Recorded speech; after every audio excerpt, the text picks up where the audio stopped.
आज बच्चों में आपको नाइट्रिक अम्ल के बारे में बताऊंगी। इससे पहले मैंने आपको अमोनिया की फॉर्मेशन बताई।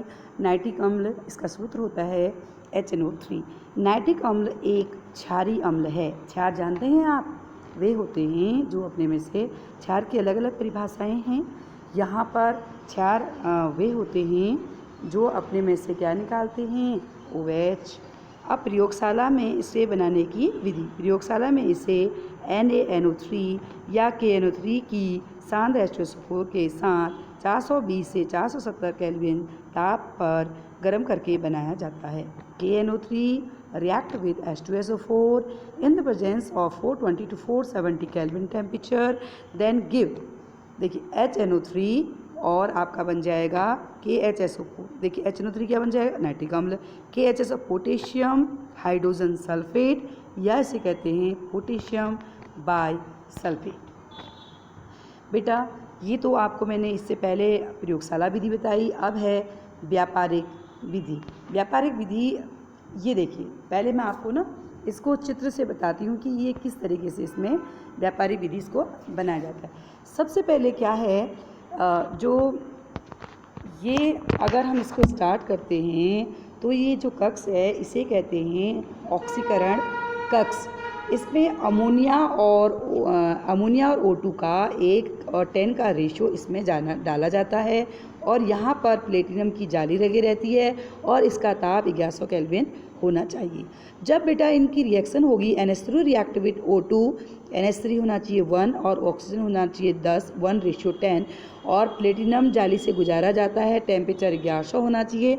तो यह आपस में क्रिया करके HNO3 + 5O2 आपस में क्रिया करेंगे, 6H2O और 4NO बनेगा। H2O और NO बनेगा। H2O आपका यहाँ से गया, सॉरी NO आपका नाइट्रिक ऑक्साइड यहाँ से गया। नाइट्रिक ऑक्साइड का जब यहाँ से जाएगा तो नाइट्रिक ऑक्साइड यहाँ से जाकर उसको ठंडा करेंगे। कितने टेम्परेचर पर? 320 से 325 केल्विन ताप पर। अब फिर जब ठंडा कर देंगे तो नाइट्रिक ऑक्साइड ऑक्सीजन से क्रिया करता है तो क्या बनाता है? NO2, nitrogen dioxide. Nitrogen dioxide बन गया। फिर यह कहाँ जाता है? अवशोषक। ये बेटा अवशोषक टावर है। अवशोषक टावर में ऊपर से इसमें अवशोषक टावर में क्वार्ट्ज भरा है। क्वार्ट्ज क्या होता है? एक प्रकार का पत्थर। और ऊपर से क्या डालते हैं? ऊपर से इसमें पानी का फव्वारा डाला जाता है। जैसे NO2 वाटर से रिएक्शन करता है तो HNO3 बनता है। HNO3 को यहाँ पर इकट्ठा कर लेते हैं। फिर सुनिए, सबसे पहला जो है बेटा ऑक्सीकरण कक्ष है।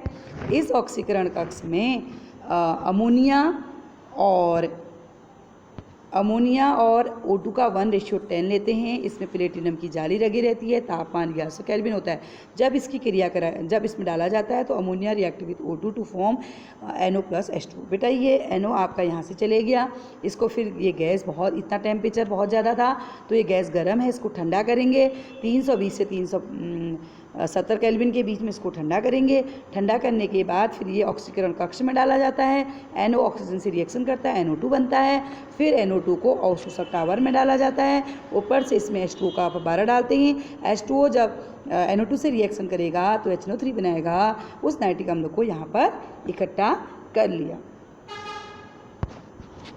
ये इसके बारे में लिखा, जितनी चीज़ें मैंने बताई हैं ये पहले लिखा हुआ है। HNO3 का ऑक्सीकरण करते हैं, जो पॉइंट मैंने बताए, फिर ये रिएक्शन करता है NO2। जितने मैंने आपको पॉइंट बताए हैं बेटा वो सब यहाँ पर लिखे हुए हैं। इसको आप पढ़ेंगे, बिल्कुल वही है जो मैंने आपको बता रखे हैं। इसी प्रकार से अब हम अगला टॉपिक पढ़ते हैं, फास्फोरस। HNO3 बहुत इम्पोर्टेंट है, नाइट्रिक अम्ल बहुत इम्पोर्टेंट है, ऐसे ही है फास्फोरस। फास्फोरस नाइट्रोजन के पास दूसरा, नाइट्रोजन परिवार का जो दूसरा तत्व है फास्फोरस। फास्फोरस अत्यधिक सक्रिय तत्व है। यह प्रकृति में मुक्त अवस्था में नहीं पाया जाता। फास्फोरस के अपर रूप, एलोट्रोपी ऑफ फास्फोरस, श्वेत फास्फोरस। श्वेत फास्फोरस क्या है? यह अति सक्रिय है। यह शुद्ध अवस्था में श्वेत व वातावरण में रखने पर पीला हो जाता है। मतलब शुद्ध अवस्था में तो सफ़ेद है, लेकिन जैसे ही तुम वातावरण में खुला छोड़ दोगे ये पीले कलर का चेंज हो जाता है। यह ठोस है, लेकिन कैसा ठोस है? मोम जैसा ठोस है और इसकी गंध लहसुन जैसी होती है। यह अत्यंत विषैला है। जो व्यक्ति फास्फोरस के औद्योगिक संस्थानों में काम करते हैं, मतलब जहाँ पर फास्फोरस बनाई जाती है, उन उद्योगों में जो व्यक्ति काम करते हैं उन्हें एक फासीजा नामक बीमारी हो जाती है।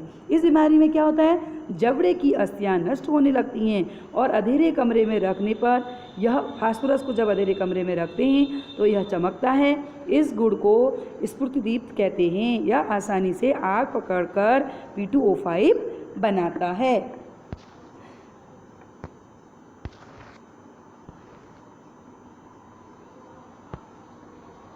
अब फास्फोरस ऑक्सीजन से रिएक्शन करेगा तो बनेगा P4O10, बहुत ज़्यादा इंपॉर्टेंट रिएक्शन है ये वाली। अब हेलोजन से क्रिया P4, हमेशा फास्फोरस के 4 अणु साथ रहते हैं। P4 Cl2 से रिएक्शन करेगा, एक तो PaCl3 बनता है और PCl5। आप इसको, ये तो रिएक्शन आपको पढ़नी है। ये वाली बहुत ज़्यादा इंपॉर्टेंट रिएक्शन है, मोस्ट इंपॉर्टेंट रिएक्शन।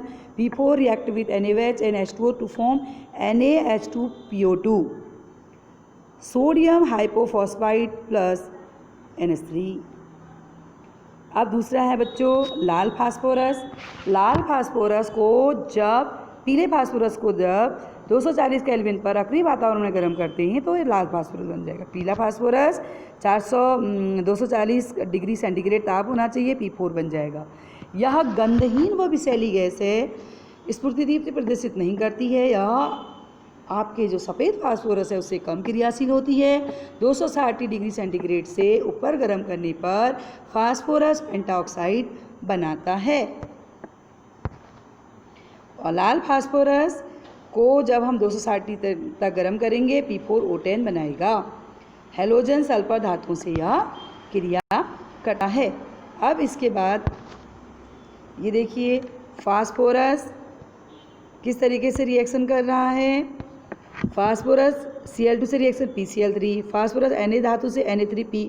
क्यों आ रहा है ऐसा, Na3P और ये, और P4 react with sulphur P4S3। आप इनको फॉर्मूले याद कीजिए।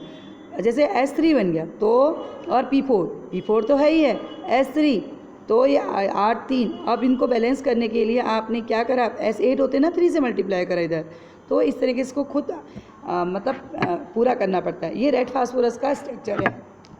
कैसा बनता है रेड फास्फोरस का स्ट्रक्चर, देखिए P, दूसरा P, ये P और ये एक बन गया। ऐसे दूसरा अणु जोड़ेंगे आप, ऐसे करके ऐसे दूसरा अणु भी आप जोड़ेंगे। ये है आपका लाल फास्फोरस का सूत्र।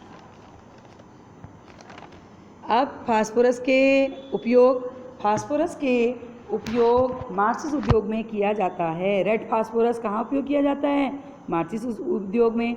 पीला P4 का प्रयोग चूहा विष के रूप में किया जाता है और उसका उपयोग जो स्मोक स्क्रीनिंग होती है उसको निकालने में भी किया जाता है। इसी क्रम में बच्चों आप फास्फोरस के ऑक्साइड पढ़ेंगे। 2 ऑक्साइड होते हैं, फास्फोरस ट्राईऑक्साइड और phosphorus pentoxide. Phosphorus trioxide P4 react with 3O2 तो बनाता है P4O3। फास्फोरस को अगर हम O2 की अधिक मात्रा में गर्म करेंगे तो बन जाएगा P4O10। दोनों ही रिएक्शन इम्पोर्टेंट हैं। इनके गुण लहसुन जैसी गंध वाले विषैले पदार्थ हैं। बेंजीन क्लोरोफॉर्म ईथर में विलेय होते हैं, वायु में ऑक्सीकृत हो जाते हैं। P4O6 plus O2 P4O10। और इसे गर्म या ठंडे जल दोनों से क्रिया करता है। P4O6 प्लस 6H2 गर्म से करेगा तब क्या बनेगा, P4S3PO3 और S3PO3 फास्फोरिक अम्ल। दूसरा, अगर P4O6 को अगर हम ठंडे जल से क्रिया करेंगे तो यह S3PO4 बनता है, साथ में ही फॉस्जीन विषैली गैस भी बनती है। अब बच्चों अब ये देखिए आप, इसी क्रम में इसमें फास्फोरस के ऑक्साइड हैं। फास्फोरस के ऑक्सो अम्ल जिसमें OH होता है, ठीक है। S3PO3, S3PO2, S3PO3। देखिए PO2 तो 2 ऑक्सीजन होंगे, S3 2 H अकेले हो गए, देखिए 2 H। ये देखिए P, ये O, ये H, ये H और ये OH, ओके। HP S3 1 2 3। और आपका क्या था, इसकी बैलेंसी PO 2 O2 हो गए। बेटा अगर मैं H3PO3 करूँगी, H3 दूसरे इसका स्ट्रक्चर बनाऊंगी, यहाँ पर एक O जोड़ दीजिए। अगर मैं H3PO3 बनाऊंगी, यहाँ पर एक O जोड़ दीजिए। बस एक ही स्ट्रक्चर से आपके बहुत सारे स्ट्रक्चर बनेंगे। इसी प्रकार से P4O2 H4P2O7 का स्ट्रक्चर देखिए, ये P है। इसमें आप क्या करेंगे, जो स्ट्रक्चर आपका एक ही स्ट्रक्चर से किस तरीके से बनाते हैं मैं आपको बता रही हूँ। देखिए बेटा, जो आपका ये वाला स्ट्रक्चर है POOH और OH, ओके, POOH, मैंने ये वाला स्ट्रक्चर लिख दिया। इसमें एक OH को मैंने नहीं लिखा, तो 2 मॉलिक्यूल के OH होंगे, आपस में क्रिया करके पानी निकलेगा और बीच में O जुड़ जाएगा। ऐसे ही 2 स्ट्रक्चर बनाइए आप। ये जो OH आया ना, इधर का भी OH यहाँ पर भी आएगा, वहाँ पर भी, दोनों से H2 निकाल दीजिए और इनको कनेक्ट किससे कर देंगे आप, O से।